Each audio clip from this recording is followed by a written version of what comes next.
Here we go. Good morning, good day, good afternoon, good night, wherever and whenever you're listening to this.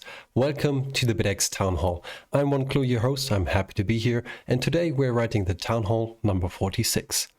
First, and before everything else, we want to quickly get a brief overview of what's going to happen today.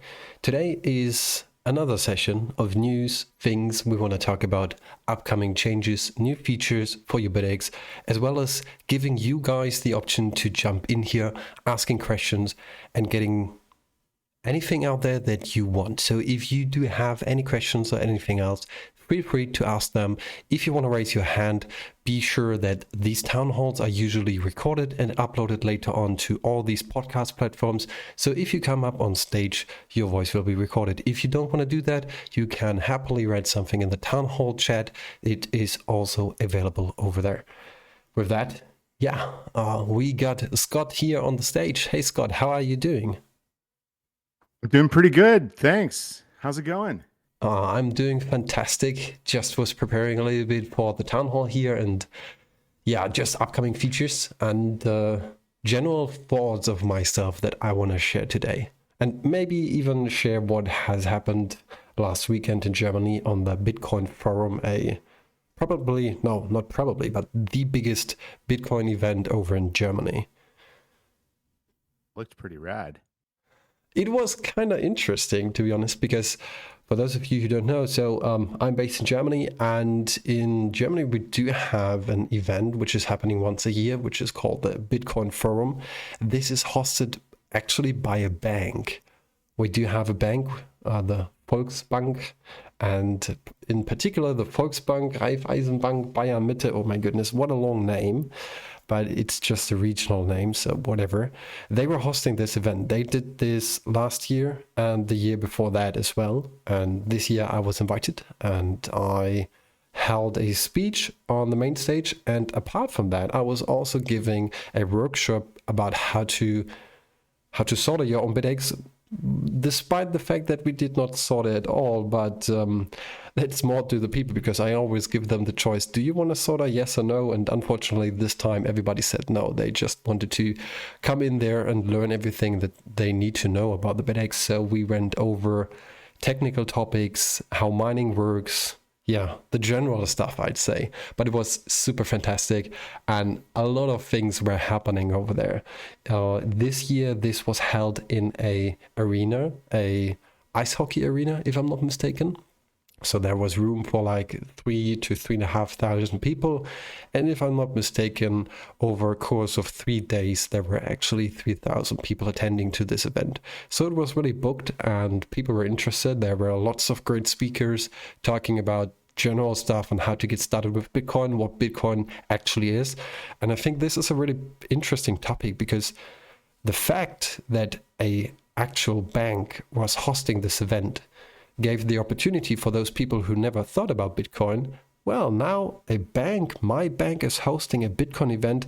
Maybe I should now take a look into that, what this magic internet money actually is. So we had a lot of people who were above 60, I'd say, that I've seen there.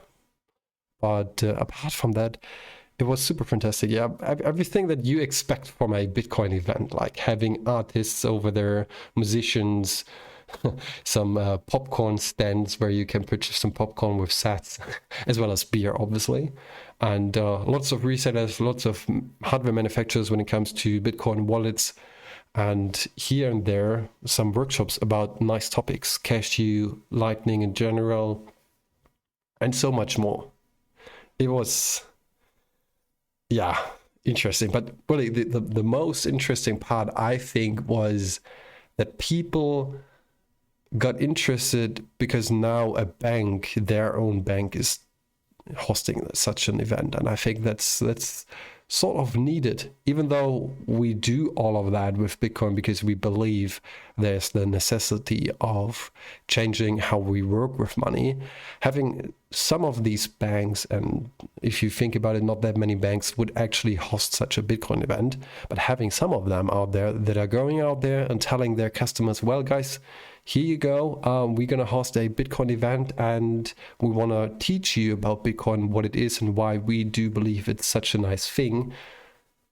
I think that's a nice and astonishing accomplishment of them. So yeah, That's pretty wild that a bank themselves would host a Bitcoin only event. and I heard that too to often. yeah, but that's the thing. You never really heard that, right? Yeah, not at all. Usually what you hear about is banks, closing people's accounts. I mean, especially in Europe, I feel like I hear about that quite a bit of, someone got their account frozen or even closed because there was too many sketchy transactions, or they give them some ridiculous excuse as to why they closed their account. But Yeah, or they do I have guess this bank is some not doing that, rules. right? Like clearly they're on board for Bitcoin. I mean, for the actual banking services, do they Yeah, yeah, cause that's any the funny trouble? part. So we do have lots of services over here in Europe which restrict you from using their service if you do anything related with Bitcoin, which is bad at all. Like Stripe, for example, if you do sell anything related to Bitcoin mining hardware in Europe, you will get banned from using Stripe. Same goes with other payment processors or even banks. I myself also got into that issue that my bank account got frozen and closed, and I was not able to recover my funds for over, I don't know, 2 to 3 months until I could finally move over to a bank that would allow me to do all these things that I'm doing.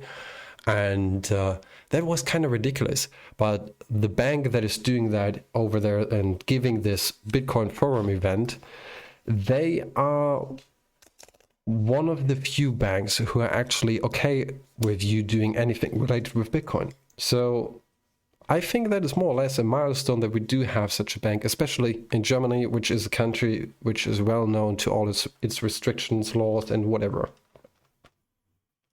So do a lot of Bitcoiners in Germany use this bank for their fiat? Some do. I mean, I myself don't use it because I found another bank which is not even based in Germany, which was even better because I don't like to have a bank where you need to go to a counter or anything else to talk to the people. I just want to have something that is online and where I can call them or whatever.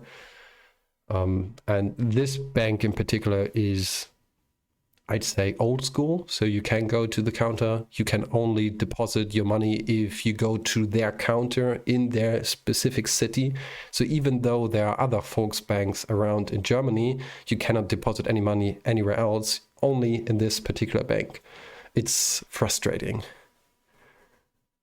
One of the interesting things I've seen with banks is giving you access to your money. Like you roll in there and you want to withdraw, a significant amount of money, even if you have it in your account. A lot of times, this happens in the U.S. at least.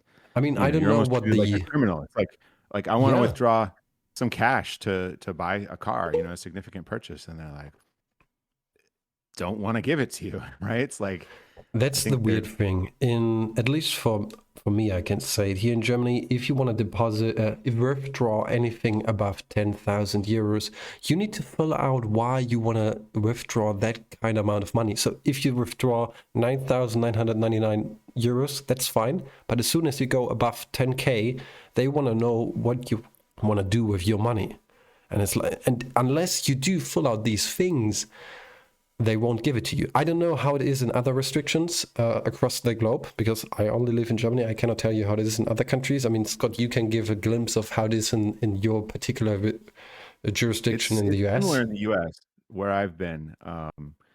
You can't just usually you can't just go in there and withdraw $10,000. Even if you have way more than that in your account, you It's so can't do it. stupid. So they want you to call ahead and say I'm going to come in and withdraw this amount. And I think they're just covering for the fact that they don't have your money. I mean, we know the banks don't have your money. Yeah, That's that's not for how sure. banks work. But That's one of the best arguments that I always had back in the days with my parents, where they told me, "Well, why are you using Bitcoin? What are you doing with it? It's just some magic internet money." And I just responded with a question like, "What is the bank? What is the money on your bank account?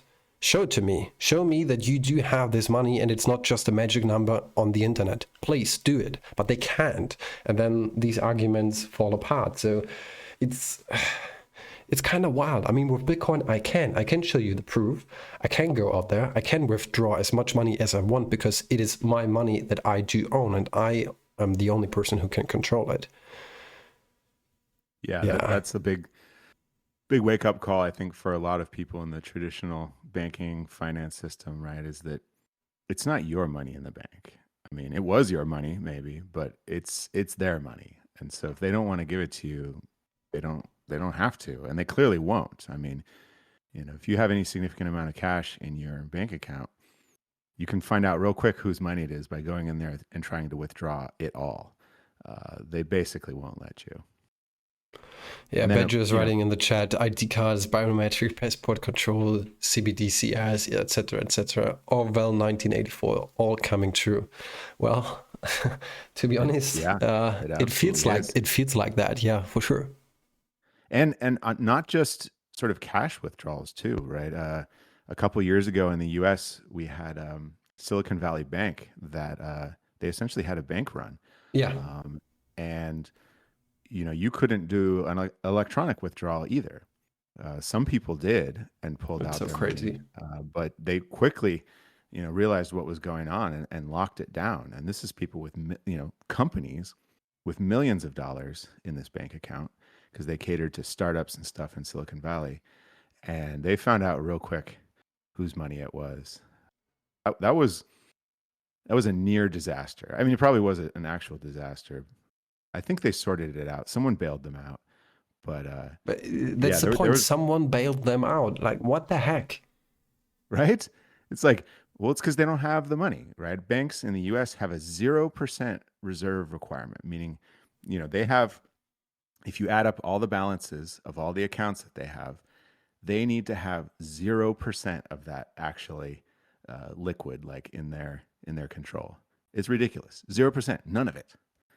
I mean, even if you think about the business model, how it actually works is like you give them money and they maybe have a reserve of like 25% if everything goes really well. But apart from that, the other 75% of the money that you just deposited into the bank, they will give out as a loan. They will make money with your money, but then you need to pay them money that they are storing your money, which is not existing. So you're paying for something that does not exist because they gave it away.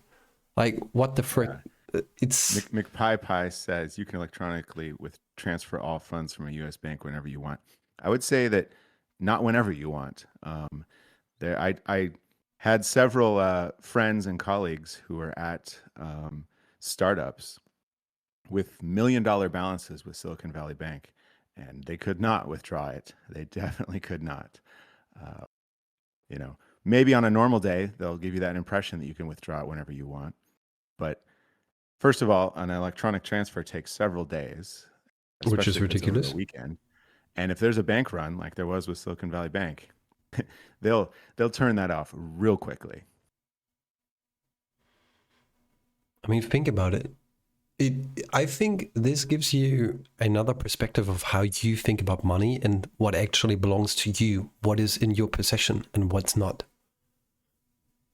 Yeah, right.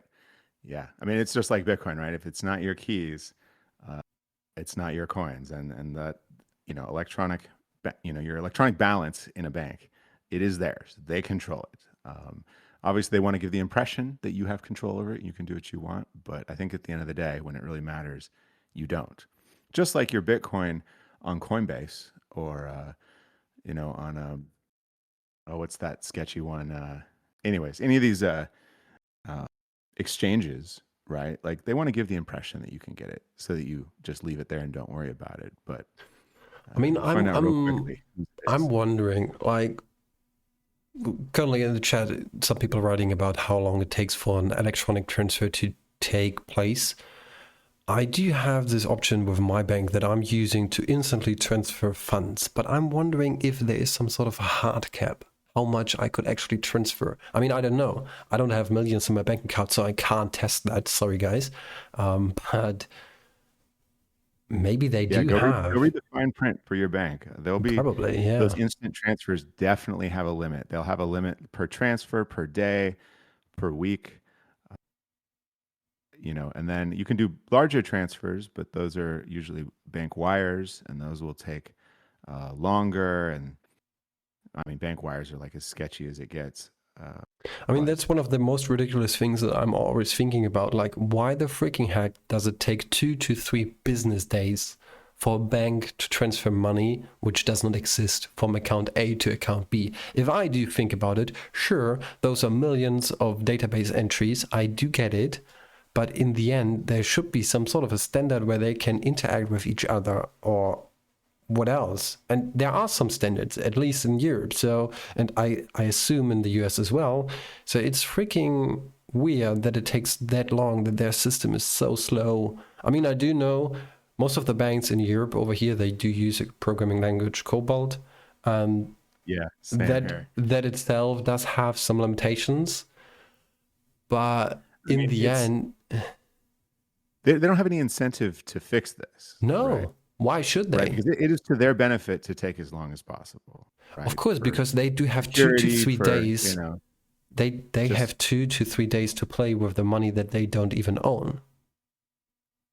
I wonder, like, the current system, like, if you got rid of all sort of the middlemen and gatekeepers, like, how fast would it actually take? I mean, it's got to be electronic. I don't think they're like faxing stuff around or calling people up, right? I imagine the current system could support like instantaneous transfers. Of course, I believe so as Yeah, well. like Chris is saying, the delay is intentional. I mean, it is to their benefit. I'm sure they would make it longer if they could get away with it. Probably. So we keep Yeah. going. Anyways, banking's kind of a shit show. I mean, I think the banks and the credit card processors are making a very good case for Bitcoin. So one thing More and that I more they really seem do to come out. love about Bitcoin is there is I'm not sure if it is called a marketplace, but that's a web page that you can use to get hired for Bitcoin jobs, where you get paid in Bitcoin. I forgot the exact URL of that webpage, but there are plenty of jobs out there offered by plenty of companies, well-known companies in the Bitcoin industry that do offer jobs paid in Bitcoin, which is, to my belief, a fantastic thing of getting started if you actually are looking for a job. So maybe someone in the audience doesn't know the actual URL of that webpage. I just was on it a couple days ago. There's bitcoinerjobs.com. There's also bitcoinjobs.com. Let me see, Those are the ones I've heard of. bitcoinjob.com. Was it that one? I'm loading it. Give me a second. No, not Bitcoin job. Maybe Bitcoiner. I think Bitcoiner Jobs is the one. That Jobs I've heard with an of. S at the end. Yeah. Yes, Bitcoiner Yeah, I jobs. think these are like jobs for people who want to work in Bitcoin. Yes. But not necessarily getting paid in Bitcoin. Maybe not. Most of them that I was taking a look at were actually paid in Bitcoin. Yeah, you can even get paid in BTC. You can select that. There are currently 37 positions open where you can get paid in Bitcoin. Full-time, half-time, whatever. Yeah, that's the way. I mean, that's the best way to get Bitcoin, in my opinion. Rather than buying it on an exchange, is You to see, Strike is hiring, Bitvault is sell hiring. something, sell your service, like get paid in Bitcoin. That is the best way to stack it for sure. Currently, there's tax headaches, and if you need to pay your rent and your landlord doesn't accept Bitcoin, then you have some issues selling it. But there are ways around. For example, if you use, I mean, I don't want to do any advertisement here, I'm sorry, but I wish this service was available over here in Europe as well, because then I would definitely for sure just use it to test it out. But apparently in some of the jurisdictions over in the US, if you use Strike, you can even pay your bills with Strike. Yeah, they have a bill pay. They also have a, so a lot of companies, bigger companies will do direct deposit where your paycheck just goes right into your account. And you can set it up such that, a lot of companies will do like a percentage. You can say like, 50% of my paycheck goes here, 50% goes here. And so you can point some or all of your paycheck at Strike, and then they will buy Bitcoin with it. So your employer is essentially paying you in Bitcoin, but they don't know it. Yeah, which is nice. Yeah, trillions of cash floating between accountants for a few days, probably utilized to someone's benefit, not mine. I paid a fee for it. Yeah, I think we're over the bank topic now. Sorry, I was just reading the chat. So Mm. I just got back from TabConf. It's a Bitcoin developer conference. It's Tell in us. Atlanta, Georgia. Uh, Phil Satoshi was there, Matt and Hunter. I see they're both in the chat. What's up, dudes? It was really cool to have Solo Satoshi there. Both, talking to people about Bitaxe and QX as well as selling them. So it was a cool opportunity. And I think lots of people came by and just chatted. I hung out at the table a lot too, just chatted about Bitaxe and home mining and open source mining. And I believe they sold out. I think they sold all the machines they brought, which was pretty awesome. But there was So also lots of technical panels and talks. tell us a It's little very bit much about a it. developer conference. What's that?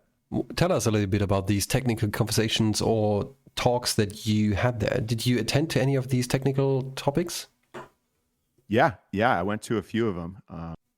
Yeah, at these conferences, there's always lots of people milling about, and it's really easy to strike up a conversation with someone. So I didn't make it to many talks, but I went to a couple. I went to a panel with core developers, Bitcoin core developers, talking about mostly. Well, they got into sort of their idea as to why the op return limit needs to be increased.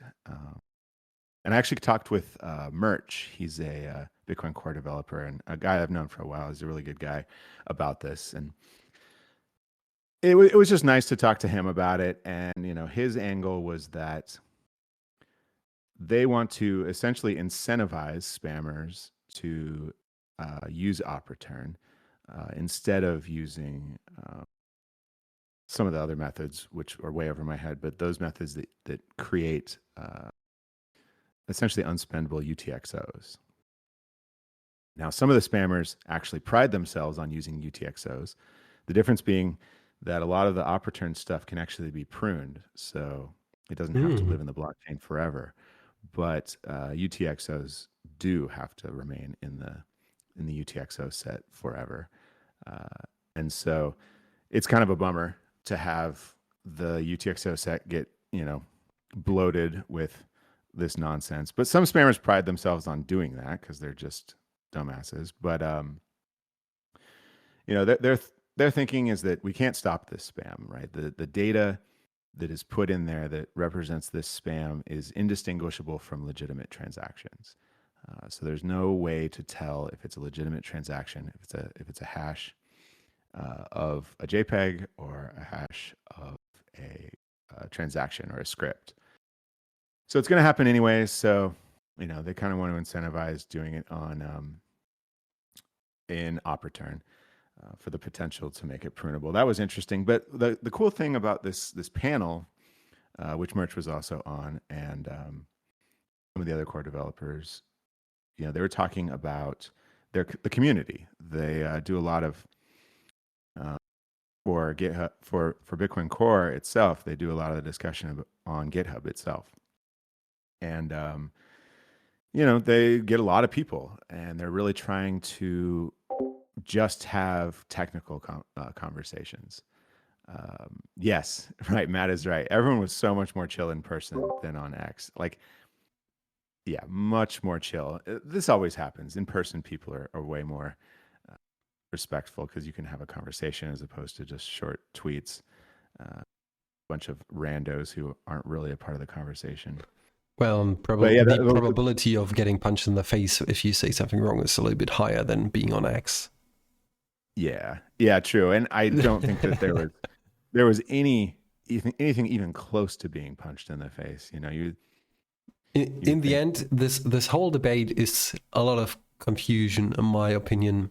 I mean, the town hall, we will not dive into this topic deeper because here's a breaking point. Like, we want to talk about open source development when it comes to mining. But one thing that I believe about it is like, why the freaking heck is this even happening? We all want to work on the same thing. We want to fix the monetary system. So if we have fights inside of the new system, aka Bitcoin, who's the benefit of it? The old system. So freaking stop this shit. Yeah, I'm sure they've got plants, kind of rage baiting people on Twitter, which is very easy to do. It's just a very adversarial way to communicate with people. It yeah, it brings out the worst in people for sure. I certainly have gotten my fair share of that. But Apart from that, were yeah, there I was about to ask, were there any sort of workshops, like people getting hands-on devices, or like knowing or getting yeah. to know about some software and hardware? I didn't get my act together in time to do any sort of Bitaxe workshop, but there was a seat signer was there, and they brought a 3D printer and were 3D printing cases for seat signers and building up seat signers and selling them, as well as all the contributors to Seed Signer were there to answer questions and talk about things. I always love chatting with Keith. Keith Mukai, he's one of the core contributors to Seed Signer and an excellent dude. I always like chatting with him. But I got the chance to talk with Seed Signer the man a bunch, which was fantastic. Also a good dude. One of the neat things, Michael Tidwell, the guy who runs TabConf, is really into Meshtastic, and he got a bunch of ESP32 LoRa dev boards there, like a bunch, and had soldering irons and all this stuff. And so you could build your own Meshtastic node. And so I hung out at that table for a bit and help. I've done it before, but I was helping some other people get them set up, and you got to get the Meshtastic firmware loaded on them. And then we set up a pretty good Meshtastic mesh at the conference, and people were chatting on there. That was really fun. There was a Start9 at a table, and they were helping people package software for Start9 for StartOS. I guess they have a new version. I think it's version 4 coming out that makes it even easier to package software up to make it easily installable on Start9 and run it on your Start9 node, which is pretty fantastic. It's fantastic because that is a open source project. I talked with Matt Hill, the founder of Start9, quite a bit, and I think he's just got the right attitude about it. Everything's open source. You can compile it yourself. You can download it. You can modify it. I think probably most importantly is you can load StartOS on your own hardware, and you can even sell that hardware if you want, which is pretty exciting. We definitely need more nodes. For those who don't know, Public Pool and CK Pool are both fairly easy to install on your Start9 node, and so you can point your miner at it. I think everyone who's solo mining should be doing so to their own node. That is clearly the best way to do it. And so you can set the difficulty what you want. You can monitor it. You can keep it running, and no one can stop you, which is a pretty fantastic way to do it. I chatted a bunch with Average Gary. I don't see him in here today, but he's a part of OSMU. He's working a lot on Stratum v2. He got Stratum v2, or he started to package Stratum v2 for StartOS. Talked with him a bunch. He called me out live on stage. Him and VNPRC, who works on Hashpool, they called me out on stage and are like, "When are we getting Stratum v2 working on the Bitaxe or in AxeOS?" And wow, my comment was something along the lines of like, "As soon as you do it, buddy." Yeah, but well,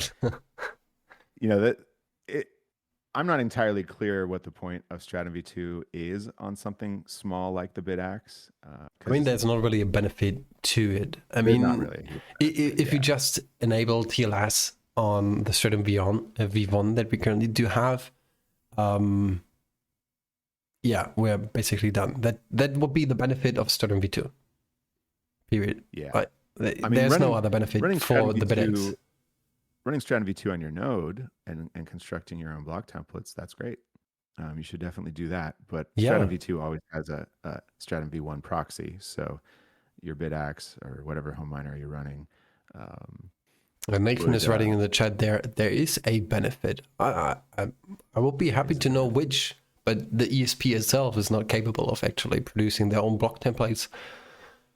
Yeah, you need to have a node running. Other benefits of Stratum v2, they have a binary protocol, so it could be a little more succinct. K1 is writing in the chat that he does not think that the TLS cert provisioning is something to be afraid of because their custom crypto thing is over-engineered though. Yeah, well, there are probably some pros and cons to that. I mean, Stratum v2 itself, this is a debate that we do have for over 8 years now, I believe, with Stratum v2, which is like, which are the actual benefits of it? Like, it is not that hard these days to create and provision your own block templates. So the whole argument of it that you can do it on the same machine that is mining kind of falls a little bit behind the curtain, in my opinion. There was so the conference was held at Georgia Tech University campus, and there were some students there. And I talked with this one guy, which is kind of funny. His name is Luke, but not the famous Luke or the infamous Luke. But just, yeah, I talked with him a bunch, and he was saying that the campus network blocks Stratum traffic. They must do some sort of deep packet inspection or something to figure out if it's Stratum, and they block it. So, I mean, his solution is probably to also run a node. Then you could run Stratum v2 up to a pool if you want to do that. But yeah, I mean, he could benefit from an encrypted Stratum-like communication. Well, I think one of the things that Stratum v2 also provides is noise, so that you can't just look at the sort of pattern of data. Like, even if it's encrypted, you can't necessarily look at the pattern of data to even try and figure out if it's miner traffic, which seems cool. I don't know if they're doing that kind of advanced level filtering anywhere, but maybe in the future. I don't know. Maybe when we get really the noise itself is definitely something that is quite interesting and was picking up my interest as well, because, I mean, sure, it could make sense. We had the topic probably like a quarter of a year ago or 3/4 of a year ago, that in the UK, if you use some mobile services, they will block your Stratum v1 traffic if they can actually filter that out. But, well, there are certain ways around it. But sure, adding noise to your packets is just better, because then you add a little bit of a layer of obscurity to it, which is better.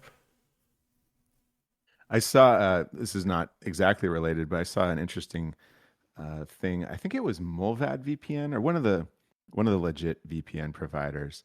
They had a way to disguise your traffic as YouTube data. I thought that was pretty neat, because you can't imagine any ISP or any internet provider blocking YouTube data, right? That would like kind of break the internet. So you could just, and I don't know to the extent that they do it, but you could just fake that you're like streaming video. I thought that was pretty cool. Well, before we do dive into any other topics, for everybody who's new in here and is just joining in, if you want to know a little bit more about OpenSUSE Miners United and the Bitaxe project itself, well, check out bitaxe.org for some general information. And if you want to know a little bit more about the community and all the member projects that we do have in here and all these other nice devices, there's not only the Bitaxe, there are also other awesome things out there. So many smart-minded people that are creating new miners. Check out osmu.wiki or osmu.xyz. And if you want to join the Discord server, for those of you who are listening to this later on, check out discord.gg/osmu. So let's go ahead and let's scrape into another topic. I think we need to talk, and I hope I'm not cutting you off here, Scott, but I think we need to talk a little bit about changes that are coming into ESP Miner with the next release, and a couple of bugs that are currently happening that I think are quite interesting to talk about. So yeah, let's go. One of the nice features that is also visible, because talking about new features is sometimes a little bit hard, especially if you don't have anything visual to show to the people. Like, well, we have a new color. Ooh. then it's kind of a little bit hard to show what is actually changing if there's nothing in primarily visible range. But bug fixes are in general a great thing. But we do have some visual stuff that is happening with the next release. So currently we're sitting at the beta version 1. It took quite some while to get to the first beta. Primarily reason for that was time, and well, we work on this if we do have time. It's not our full-time job, so I'm sorry for people who want to have weekly updates. That's not going to happen anytime soon, probably. But we will have a little bit of a chart selection. So with the next update, what you can do is on your dashboard page of your Bitaxe, you can actually select the chart data that you want to see. You want to see in the red color your hash rate, well, select it. If you want to see the voltage on the other color, well, select it. Now you can select whatever you want and see it directly on your charts, which is quite a nice add-on. And I'd like to see it because we were also playing a lot around with the hash rate register, which is something in the ASIC chip itself that you can use to calculate and get some information out of the ASIC itself that it tells you what hash rate it has. So the current approach, we discussed this in 2 town halls before this one here. So if you want to know a little bit more about that, just check out the last town hall, number 44, I believe, and then you can learn a little bit more about the current approach that we do use. But using the hash rate register will be something that we will probably move towards to. Currently, we just use it to display it, but there are plans in it to replace the current approach that we do have. The current approach is not wrong. Everything is working well with it, but using the hash rate register seems a little bit more to be the right approach for what we're doing here, especially the chip does have the feature. Why not use it? So yeah, that's it. It is interesting. Like maybe they've switched to it recently, but in the past, Bitmain themselves have not used the hash rate register. Yeah. Which is kind of wild. I mean, Bitmain makes garbage firmware, so I'm not entirely surprised, but like they also made the chip, so they should know about this. It's really weird. I mean, that's the thing. We do have the hash rate register for the Gamma, the Supra, the Ultra, and I believe Mutatrum even made it for the Max. Yeah, he was telling me he did. I think he got it implemented for the Max as well. So I still need to do some testing, but he has done a lot of work on that, which is really appreciated. So really shout out to Mutatrum for doing such nice works on that here. It's just fantastic what we are all accomplishing in here. And with that, one of the nice things that you will also get with the next release is seeing the script sig and a little bit more information about what's the current network difficulty, as well as the block header information, such as the current block height, etc., etc. If I do take a look currently on my Bitaxe, I can see what block height I'm at. I can see the script sig, so what kind of message is in the block header itself, like public pool or whatever you want to write in your script sig if you do want to provision a new block, which is nice because you can change it if you run your own node and your own pool at home, and you can put in whatever you want. Something like, "Hi mom, I'm on the internet." I don't know. So those are some primarily features I think that you definitely instantly see with the next release. Another thing is a new method of how you can mine to a pool, which will be coming up with the next release. I think it was like 2 weeks ago. I was just in the middle of the night. I couldn't sleep, and I was just going through all the issues that we do have, because we have some issues open on GitHub. And I found one which was over a year old, which was a request for enabling IPv6 on the Bitaxe. I was like, well, IPv6 is shit, but implementing that and making sure that you can mine to a pool with IPv6 shouldn't be that complicated. Well, 3 days later, it got implemented. So now we do have IPv6 stratum, and IPv6, guys, I'm going to tell you, if you don't know what you're doing, don't enable it. IPv6 locally with local link addresses and everything else. Oh my goodness. Kind of weird stuff, but it's working. Thanks to Hexfox, we were figuring out. IPv6, yeah. Sorry, it's IPv6 stratum, right? Like we can't address the Bitaxe itself over IPv6 yet. So here's the thing.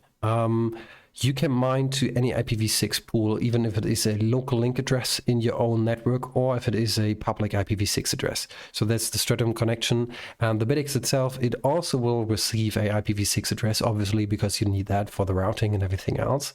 But what you cannot do is you cannot open up the web UI over IPv6. The reason being for that is that Espressif itself does not support IPv6 for the HTTP server very well. So I wasn't bothering with that, and I think implementing that for IPv6 to view your website of your Bitaxe, the dashboard, is unnecessary and way too complicated. So no to that, but yes to now you can mine to any IPv6 pool that you want. Pretty cool. We also do have a couple of other things that has been added, like Bitaxe was working on lots of improvements when it comes to the general dashboard itself. There is some information about if you found a block, like there will be some stuff going on in the web UI. I don't want to talk about everything here yet, but so cool. I can't wait to find a block now. Yeah. Now you will also be able to see that in your dashboard, not only on the screen, which is pretty cool, I think. And yeah, I mean, cool. Talking about finding blocks, we had lots of people who are mining some of these shitcoins out there, and they were having issues with some of these specific shitcoins out there. But what was good about the fact that they notified us, well, your Bitaxe is not really working with the block found message on the screen, it is tripping out or whatever, we figured out a couple of bugs. So even though we are not anticipating to mine any of these shitcoins, it was a well-received issue, and we figured out a couple of things. So technically speaking, there were never an issue with finding a Bitcoin block, but some of these other coins out there, they had such a block propagation time that you could basically find 2 to 3 blocks in less than a minute, and that would trip out your Bitaxe for numerous reasons. But just the display, though, right? Yeah, just the display, not the rest. Yeah. So don't worry. Yeah, no, mining is always working. Like, I think we never really had a bug where mining itself was tripping out. There were a couple of things where the whole device would restart that happened in the past, but there was nothing that would actually stop your machine from mining. So even if like your web page is not accessible, if the HTTP server just crashed, which we recently had, then mining would still work. It would still connect to the pool, it would still do the job, because those are two different tasks. Like the ESP itself is a microcontroller, and it's driven by using and utilizing tasks.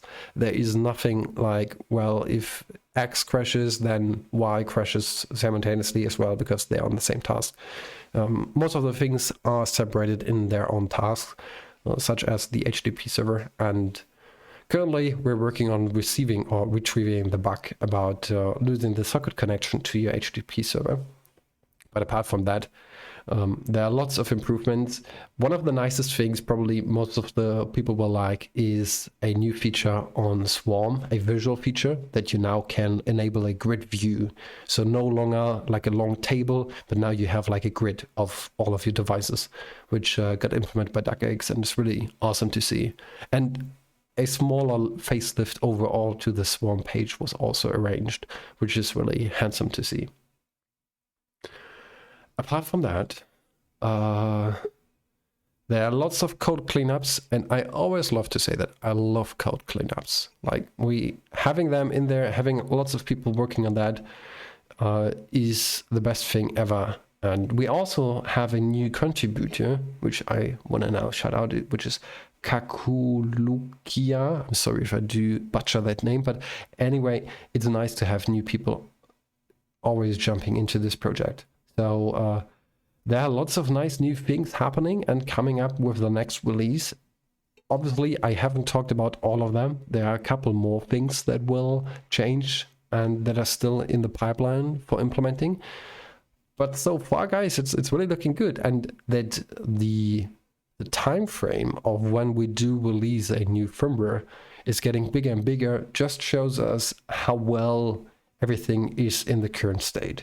Sure, if you would ask any of the devs who are working on it, we have lots of problems.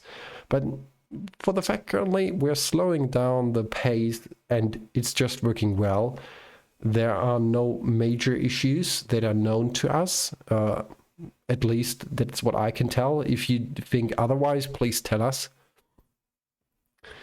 One of the biggest issues that we talked about multiple times, numerous, is the flat line of death, where your Bitaxe somehow got in a state of like, well, I'm not doing anything. I'm not even mining, but I'm showing you the same hash rate as before, which was a super weird state. And it never got resolved because we never could reproduce it. On being on the Bitcoin forum, I had one dude approaching me and telling me, well, I do have this flatline of death thingy, and he wanted to ask me if I can fix this Bitaxe. And I was like, dude, you're the holy grail. Please give me this device. I need to debug it. I need to figure out what the freaking heck is going on. Long story short, I haven't received this device yet, but he gave me a couple of clues, which I believe are the cause for that. He was overclocking his device above 800 to 900 megahertz and running it at numbers that were beyond good and bad, in my opinion. Like, the chip itself, sure, it is probably capable of running at 800 megahertz, and it's probably also capable of running at 900 megahertz, but I think that is just an assumption. So don't take my word for real here, but I think it could be some sort of a thermal runaway inside of the chip that is tripping it out. Interesting. I feel like, it's important when looking at these flat line of death bugs that people get is to see, is the voltage regulator off? And you can tell if the voltage regulator is off by the ASIC voltage will go down to 0 and the power will go down to 5 watts. I'm really interested in cases where that hasn't happened, where the ASIC voltage is still 0.2 volts or whatever you have it set at 1.1, and the power is still up, but the hash rate is just flatlined. That's a very interesting case. We do know that the TPS is only capable of 45 to 50 watts at this specific voltage, 1.2 volts or even 1.3 or 1.4 volts. It is more or less only capable of 55 watts at the maximum that it can actually put out. Afterwards, it will trip out and it will just shut off. So yeah, I don't know, like I haven't seen the device of this dude. He was just telling me that he does have this flatline of death. I gave him my details and I told him, please send it over to me. I have not heard the dime of him, so I don't know if I will ever receive such a device. I hope so. There was a guy who was getting it. He said he would get the flatline of death like pretty regularly, within like 20 minutes or so of turning it on or restarting it. He actually sent me his unit. I got it. I got his power supply. I got his Bitaxe. I got it plugged in here. It's been running for weeks with no flat line of death. So have you used the same settings as he did? Same. Totally the same. It's a genuine miner, like no cheap knockoff parts on it? Yeah, I mean, it looks normal. It's a Solo Satoshi Bitaxe. It looks fine to me. I got his power supply. The power supply is the normal one that we always use. It looks fine. Like I said, it's been running fine here. So that's the thing. I wonder, it could be a power quality, the input voltage, like the AC input voltage. Maybe there's some glitch or something that's happening at his location that's not happening at mine. Again, I don't know how hot it was at his spot, but it's pretty warm in my office. All these Bitaxes running. So yeah, I don't know. But even with the power glitches on the AC side, I mean, I do monitor my AC system at my home, and I do know for a fact that my 3 phases are not really synchronous, and it's usual that line 1, 2, and 3 are not the same hertz frequency. But sometimes, like in a course of like 3 months or so, I do have some sort of a glitch in the frequency, and it hadn't tripped out any of my devices, none of it. I mean, that would be something that would explain it to me. If you do have a substantial amount of a frequency shift in your line, then it would make sense that your PSU is actually tripping out and doing something weird, and you get a flat line of death issue. That would make sense to me. But the voltage regulator should be able to throw an error, right? If it's an undervoltage, yes, even for a split second, the voltage regulator, the TPS 546, should be able to identify that and throw the proper error. Now, I know we do have a problem, and I talked with Matt and Hunter about this while we were hanging out at TabConf, is that the voltage regulator, it has a bunch of different faults. So it can detect input over voltage, input under voltage, output over under, over current, over temperature, and it should report which fault happened. But sometimes it doesn't. So it'll report a general fault, and it'll shut it off, and we show power supply error in the dashboard. But one of the things I've got on my to-do list here is to try and figure out why we're not actually getting the correct fault code. Like, why are we just getting a general fault when it actually was a overcurrent, for example? So yeah, I've got that on my to-do list. I would love to show in the log more details about why the voltage regulator shut off. I think that'd be helpful for people. Matt was showing me, or Hunter was showing me a problem where with the heatsink, if it's not totally flat, like if one of the plastic clips has come out and so the heatsink is up a little bit and not making good contact with the top of the ASIC, then we actually get a general fault. When it should probably be an over temperature or over current fault. So we've got a pretty reliable way to reproduce this now. So I'll sit down and try and figure out why we're not getting that. Because at least, if someone doesn't have their heatsink properly attached, they need to fix that. But we should at least be able to give them an error that's a little bit more helpful than just like check your power supply. Yeah, for sure. I mean, figuring out what exactly is the issue of a overheat scenario is particularly tricky, because we do have all these different models, and the older models, they use board temperature with an offset. And then we do have on the newer boards the internal die sensor, which we also apply an offset to because it's not entirely accurate. But yeah, it's a possibility of checking on all of these topics. And while we're speaking about that, there was a question in the chat: could we have a more accurate voltage indicator on XS? And I said, technically, yes.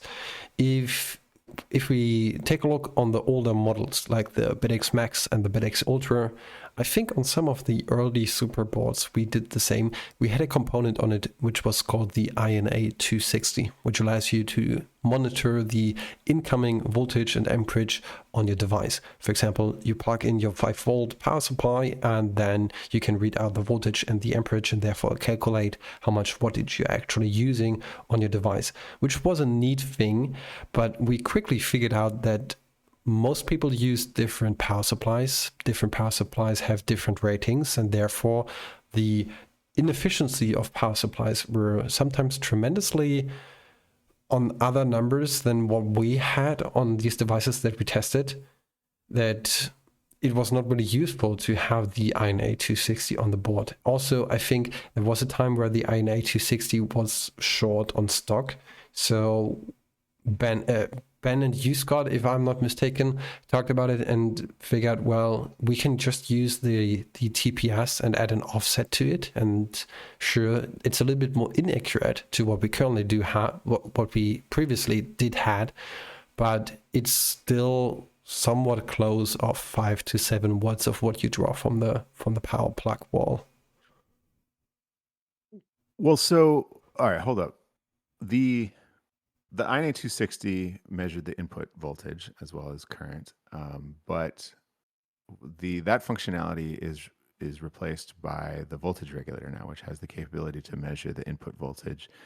And I think it's pretty good, actually. I'm But curious. it's only measuring the current and the voltage for the 1.2 volt rail. So for the ASIC, Well, we're not Badger said you want a taking more in. accurate voltage indicator on XOS. Are you talking about the chip voltage Oh, or the input voltage? maybe Because I the got input the voltage, I think, question is very wrong. good. Yeah, maybe. I mean, Um, currently we're using a GPIO on the ESP to read out what the voltage for the ASIC chip is. Technically, we could use another IC for having a little bit more accuracy on that. well, the TPS 546 can measure its output voltage as well. Yeah. And so we do use that. I'm actually not sure which one we show in the UI. I would need to look that up Like as we said, well. we do have it connected to an ADC pin on the ESP32, but that's going to be very inaccurate. Like K1 says, the TPS 546 ADC is going to be much better than the ESP. It actually needs to use that in order to function like a feedback voltage so that it can correctly control for the correct output voltage. That's going to be pretty inaccurate. In some of the older Bitaxes with the TPS 546, that track was not routed very well. I think that's been fixed on newer models, but it should be pretty close. I guess I'm curious what people are seeing, what they expect to see. You know, one of the things we have had trouble with is measuring the output current of the voltage regulator.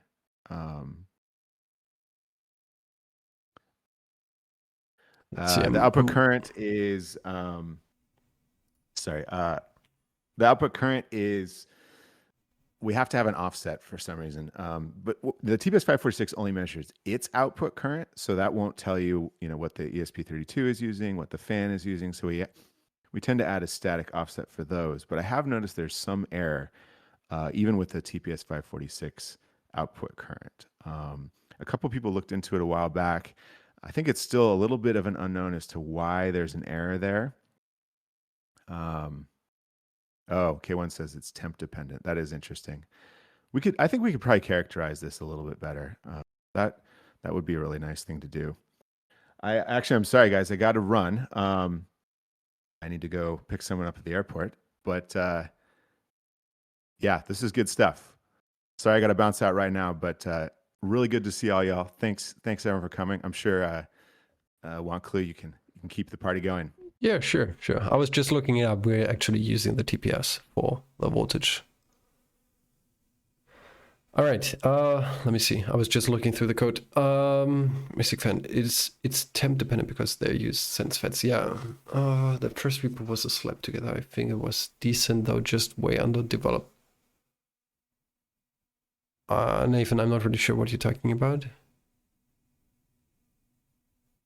Any news on the upcoming Node QX?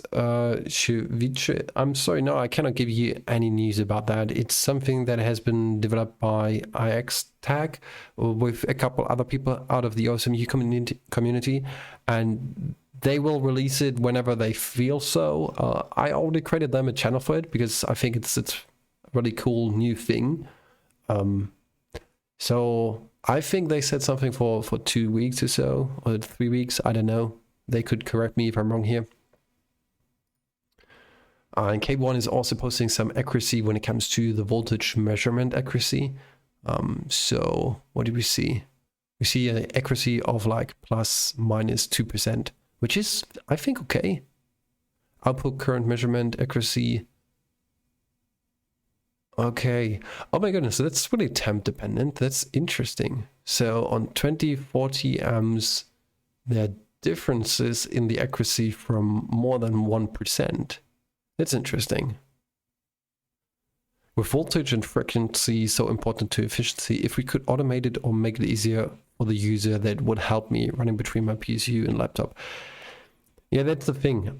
We do have a PR which is trying to implement a sort of tuning mechanism to it, which would monitor your voltage and your frequency, and also the hash rate that is coming out of your chip.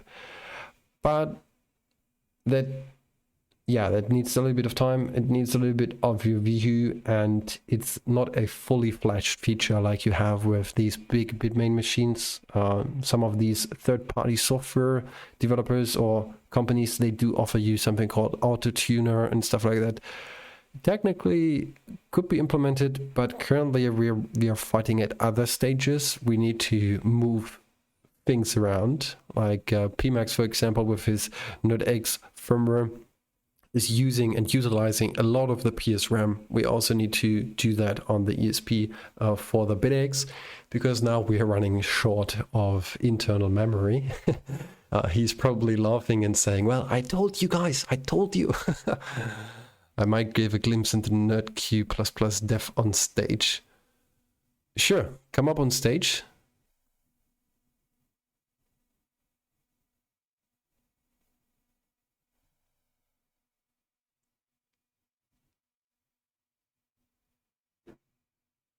%15 off, which is fine for a person. Don't know how this works, lol.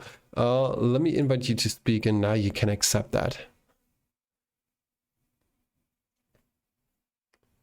Hey. Hello. Hey, Pmax. Can you hear me? Yes, we can you hear me clear? Yes, we can hear you clear. It's first time ever on stage. Normally, I totally avoid to speak to people. It's awesome to have you here. Okay. Hi. Yeah, I wanted to say something about the NQ++ development, because we have 3 cool things that are coming. And first, we will have full web UI translation for different languages. Yeah, that was contributed by some GitHub user. I forgot the name, sorry.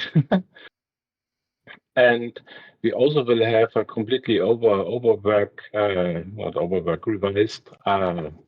update mechanism.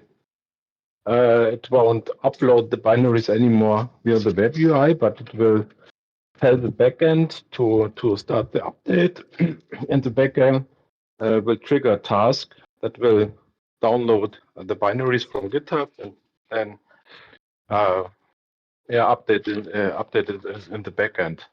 So you can trigger the update, and when you have connection problems or you do web UI reloads, then it won't be interrupted. So it will just work. Yeah. And the third one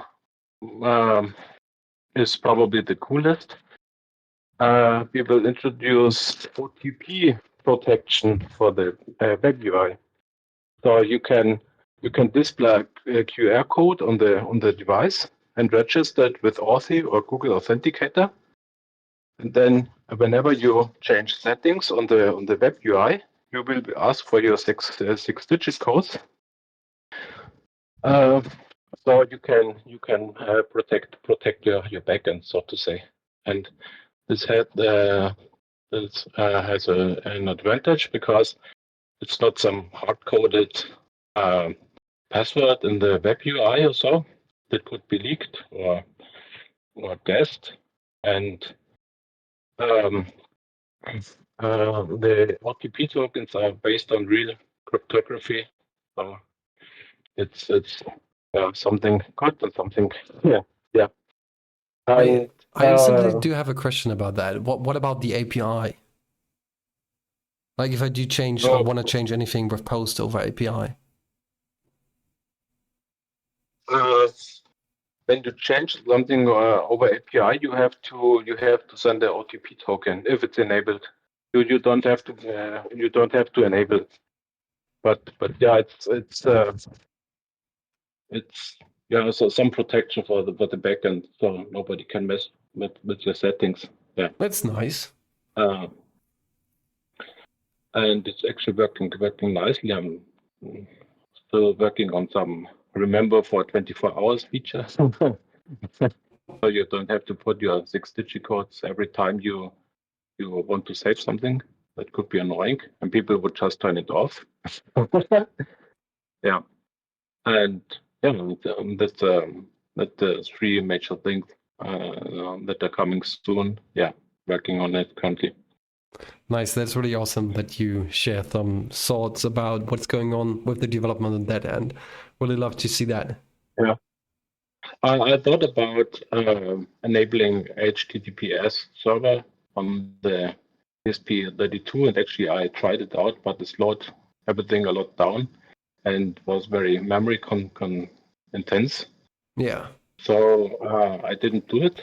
And just to have some password over HTTP without encryption doesn't make so much sense. Yeah, So that's for sure. I thought maybe OTP would be cool because it's just a one-time password. You can't use it a second time. So when it leaks, it doesn't matter. So yeah. No, that's really interesting. I'm stoked to take a look on that. It's awesome that you do share that, and definitely will be loved by the users that use your awesome software there. Yeah, and I can remember someone asked for had the problem that he couldn't secure his backend and his home network, and he was afraid that some other member of his family could mess with his Bitaxe or on NetQX, yeah. And so this was, yeah, I think it's a nice feature. Yeah, that's all from my side. Thank you very much for sharing that with us. Well, with that, I think we have lots of new things going on and coming up with the next releases when it comes to the NerdQX firmware and also for the Bitaxe firmware. There are lots of nice things happening. And as always, it's fantastic to have so many people working together to making home mining and Bitcoin mining itself open source again. I think let's quickly see in the chat if there's anything else going on. Yeah, well, I don't think there's anything else that I wanted to add here. For everybody who is listening to this later on, make sure to check out OSMU and just dive into home mining and what open source means. Until then, I do thank everybody for tuning into today's session of the Town Hall. I thank you, PMax, for being here up with me on the stage and sharing some of your insights about the development, what's going on your firmware end. And I thank everybody who was here and will listen to this later on. With that, I'd say see you again in 2 weeks. Peace out, guys.